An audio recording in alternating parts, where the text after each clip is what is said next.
নির্বাচনের বিকল্প হিসেবে সংস্কারকে দাঁড় করানো হচ্ছে বলছেন রিজভী। এদিকে প্রশাসন আগের মতো দলবাজি শুরু করছে বলছেন নুরুল হক। দেশে 100 ভাগ ভালো কাজের মধ্যে 70 ভাগ বিএনপি করেছিল বলছেন তারেক রহমান। জানাবো নির্বাচন ঘিরে ভিন্ন কৌশলে জামায়াত এবং সর্বশেষ জানাবো আইনি নোটিশ নিয়ে যা বললেন ডক্টর তাসনিম জারা।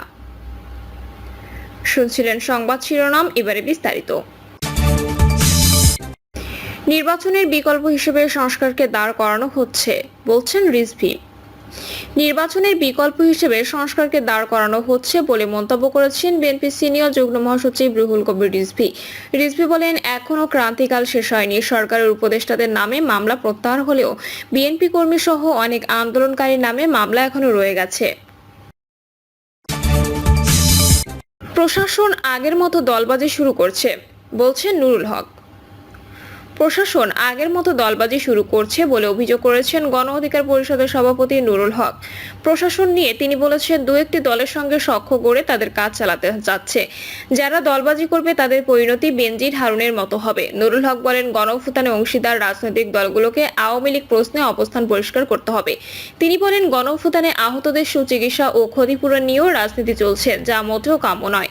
সড়ক পরিবহন, কলকারখানা, ব্যবসা প্রতিষ্ঠান সহ বিভিন্ন এলাকায় এখনো চাঁদাবাজি, দখলবাজি চলছে বলে অভিযোগ করেন নুরুল হক। তিনি বলেন, কিশোর গ্যাং, মাদক ব্যবসায়ী সহ অপরাধীদের রাজনৈতিক নেতারা আশ্রয় প্রশ্রয় দিচ্ছেন। জনগণ এগুলো পছন্দ করছে না।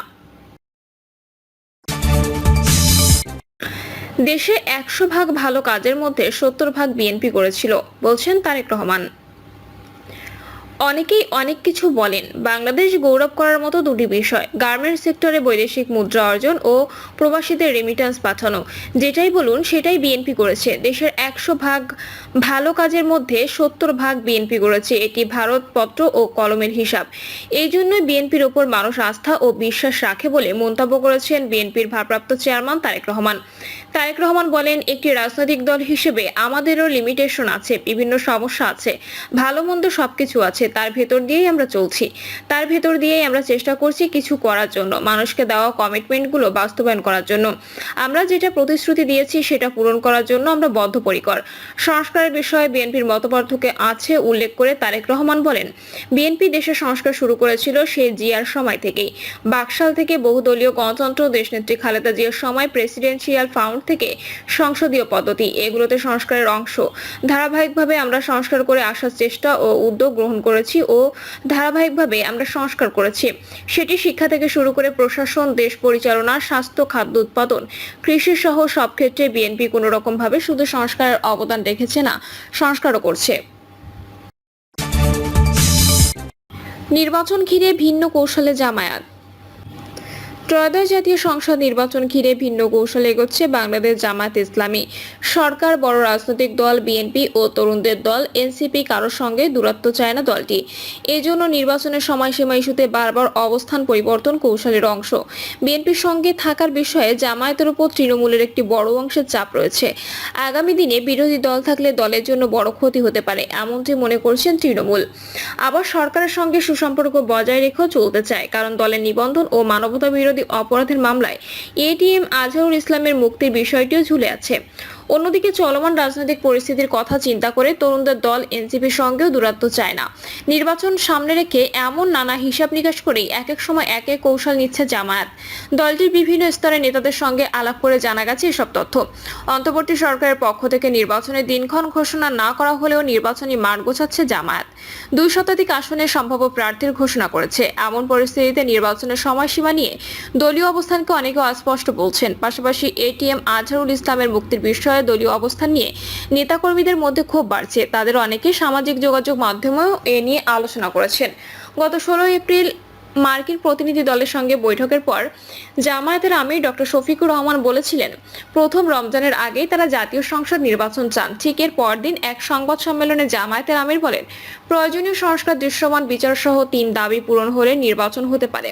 19 এপ্রিল লালমনিরহাটে এক জনসভায় জামায়াতের আমির বলেন, নির্বাচনের আগে অবশ্যই সরকারকে 2টি কাজ নিশ্চিত করতে হবে, খুনিদের বিচার, দৃশ্যমান ও প্রয়োজনীয় সংস্কার। সর্বশেষ ময়মনসিংহে এক কর্মী সম্মেলনে তিনি জাতীয় সংসদ নির্বাচনের নির্বাচনের আগে স্থানীয় সরকার নির্বাচন দেওয়ার আহ্বান জানিয়েছেন। রাজনৈতিক বিশ্লেষকরা মনে করেন জামায়াতের এখন সবচেয়ে গুরুত্বপূর্ণ হলো নির্বাচন নিবন্ধন পাওয়া। অধিকাংশ আসনে সম্ভাব্য প্রার্থী ঘোষণা করা হলেও দলটি প্রতীক নিয়ে তেমন প্রচারণা করতে পারছে না, যা রাজনৈতিক মাঠে জামায়াতকে পেছনে ফেলে দিচ্ছে। কৌশল হিসেবে সরকার বিএনপি ও এনসিপি সবার সঙ্গে সম্পর্ক রাখছে। এনসিপির সঙ্গে সম্পর্ক রাখার কারণ সরকারে তাদের প্রভাব আছে। সিনিয়র সাংবাদিক মাসুদ কামাল বলেন, জামায়াত একটি রাজনৈতিক দল, তারা দেখবে তাদের জন্য যেটা সুবিধা তারা সেই দাবিটাই করবে। রাজনীতি মানে হলো দর-কষাকষির ক্ষেত্রে যারা যা সুবিধা মনে করবে তারা ওটাই করবে। আগামীকাল যদি কেউ জামায়াতকে গ্যারান্টি দেয় এই নির্বাচনে এখন অংশ নিলে জিতবেন, তাহলে আগামীকালই অংশ নেবে।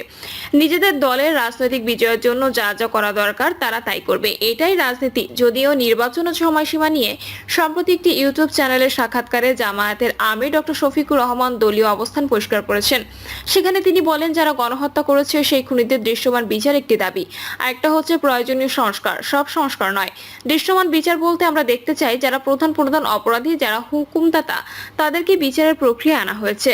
ট্রায়াল শুরু হয়েছে এবং ট্রায়াল তার স্বাভাবিক গতিতে চলছে। যদি এর মধ্যে রায় হয় ভালো, যদি রায় না হয় মানুষ বিশ্বাস করবে বিচার হবে, এবং বিচার একবার শুরু হলে তা আর কেউ থামাতে পারবে না। এ মামলা গুরুত্বপূর্ণ অপরাধের মামলা, এ মামলায় জেনেতনভাবে বিচার হোক, এটাও আমরা চাই না। আমরা চাই বিচারটা নিখুঁতভাবে হোক, ন্যায় বিচার প্রতিষ্ঠিত হোক। বিচারের দাবি সবার, সেই বিচার দৃশ্যমান হতে হবে। তিনি বলেন, সংস্কারের জন্য কতটুকু সময় লাগবে, নির্বাচন কখন হবে এটা নিয়ে কথা প্রধান উপদেষ্টা বলেছেন। নির্বাচনের সম্ভাব্য তারিখ হচ্ছে ডিসেম্বর থেকে আগামী বছরের জুনের মধ্যে, এটা আমরা মনে করি। বুঝে শুনে বলেছেন তিনি, এতে তার আন্তরিকতাও আছে বলে আমি মনে করি। এখন শুধু দেখতে চাই তার দেওয়া সময়সীমার ভেতরে তিনি সুষ্ঠু নির্বাচন অনুষ্ঠানের যাবতীয় পদক্ষেপ নেবেন। এর জন্য অনেকের অনেক শর্ত থাকতে পারে। আমাদের শর্ত হচ্ছে 5টি খাতে কিছু সংস্কার থাকবে। এগুলো হচ্ছে নির্বাচন কমিশন, বিচার বিভাগ, আইন প্রয়োগকারী সংস্থা, সিভিল প্রশাসন এবং দুর্নীতি দমন কমিশন। এই প্রয়োজনীয় সংস্কারগুলো করে যদি নির্বাচনে যাওয়া যায় তাহলে নির্বাচনটা অর্থবহ হবে এবং জনগণের মতের প্রতিফলন ঘটবে। এছাড়া কিছু সংস্কার আছে, সেগুলো পর্যায়ক্রমে হবে। একটা নির্বাচিত সরকার এসে তারা এই দায়িত্ব পালন করবে। জামায়াত আমির বলেন, সংস্কার ও নির্বাচনের বিচারের দৃশ্যমান প্রক্রিয়া যদি জনগণের কাছে গ্রহণযোগ্য হয় এবং নির্বাচনের সমতল মাঠ তৈরির জন্য হয়, তাহলে নির্বাচন ডিসেম্বরে হতে পারে, জুনেও হতে পারে। আমরা কেন ফেব্রুয়ারির আগে বললাম, কেন রমজানের আগে বললাম? কারণ রমজান মাস থাকবে ফেব্রুয়ারির 18 থেকে শুরু করে 20 মার্চ। এরপর এপ্রিলে সাধারণত ঝড় শুরু হয়ে যায়, প্রাকৃতিক আবহাওয়া খারাপের দিকে যায়। তারপর কুরবানি ঈদ, আবার 2টি পাবলিক পরীক্ষা এর মধ্যে পড়বে। এরপর বর্ষার মৌসুম, এসবের কারণে নির্বাচনটার মধ্যে ফেব্রুয়ারির আগে হলে অনেক ভালো হয়। জানতে চাইলে জামায়াতের সেক্রেটারি জেনারেল অধ্যাপক মিয়া গোলাম পরোয়ার বলেন, নির্বাচনের ব্যাপারে জামায়াতের আমির ব্যাখ্যা দিয়েছেন, প্রধান উপদেষ্টা টেন্টেটিভ আউটলাইনটা দিয়েছেন। সেখানে উনি বলেছেন, মে জুনে বর্ষাকাল, এর আগে এসে যাবে রমজান। এসব সময় সাধারণত নির্বাচনী রেওয়াজ আমাদের দেশে নেই বলে নির্বাচন পিছিয়ে যাওয়ার আশঙ্কা আছে। ফলে জুনে ঘোষিত যে সময়, এটার উপরে উনি যেন ঠিক থাকেন, এটা আমরা দেখতে চাই।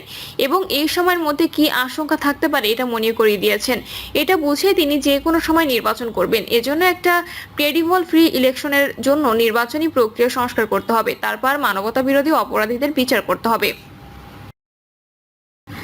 প্রিয় দর্শক, এই ছিল এখনকার সর্বশেষ সংবাদ। আপডেট সব সংবাদ পেতে চ্যানেলটি সাবস্ক্রাইব করে বেল আইকনটি ক্লিক করে রাখুন।